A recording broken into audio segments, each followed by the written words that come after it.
Hi guys, I'm just gonna make as many bracelets today as I can. That's my goal. So let's get at it. Just using some aluminum bracelet blanks of different sizes and shapes and different gemstones. Everything will be listed in the description box below under tools and supplies. Let's get started.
Okay guys, here are the final results, and they turned out fantastic. I'm going to show you each one up close and personal. This is a beautiful abalone shell. They're thicker than most cabochons, so you have to keep that in mind. I used a real small zigzag decorative edge for the tape. And at this point, I'd like to say that don't be afraid to do some fine sanding and polishing with your radial wheels, right? Because you're stamping and you're soldering for long periods of time, so the aluminum on these blanks can get a little, dinged up and whatnot. So I went through actually 4 grits from a 400 up to a 2500, and it doesn't need much, and you might still be able to see a little bit of marks. That's from the stamping on this side, but don't be afraid to do that. I know a lot of people say if you do a good soldering job, you shouldn't need to file or any of that, but when you're doing intricate projects, that's not always the case. So don't be afraid to experiment. And again, if you have any questions, give it a try on a piece that you're not fully working on or committed to, and you can always reach out to me for questions. So this is just stamped. These are supposed to be waves. But you're limited with stamps, and I still only have a fraction, but I just think that turned out fantastic. And this is what the back looks like. It's not too bad. And you're not going to charge what you would for a sterling silver piece. This piece in sterling silver would cost, gosh, over $100 for sure, because it's a pretty big cuff, right? But I love them. I think they turn out great, and they're really long lasting, and they don't tarnish because they're aluminum, which is a bonus.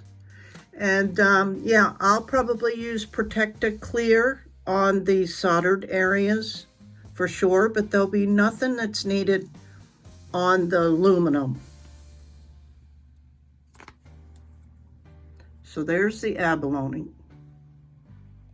Next up is a beautiful labradorite.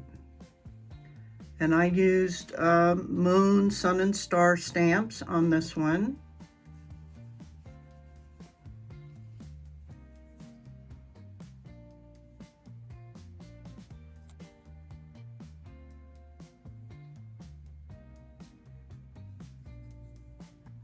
Another beautiful piece.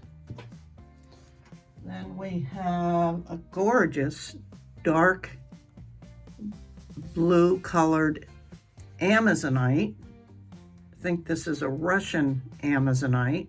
And I just used a textured hammer on this one to give it a little bit of interest. I think it turned out fabulous. And then this one, woof, I'll bet you this one sells first. This is a ginormous blue goldstone. Isn't that amazing? Oh my gosh.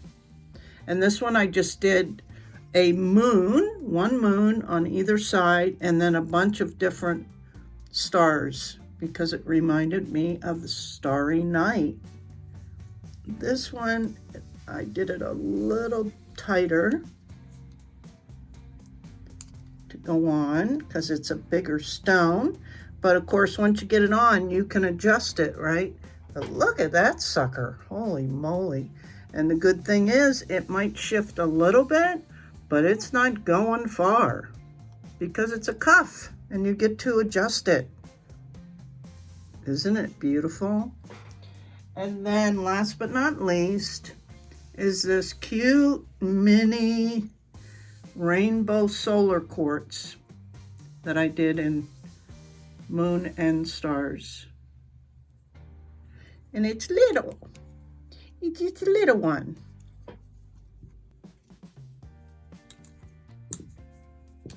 Isn't that cute? It's darling. Look at the difference.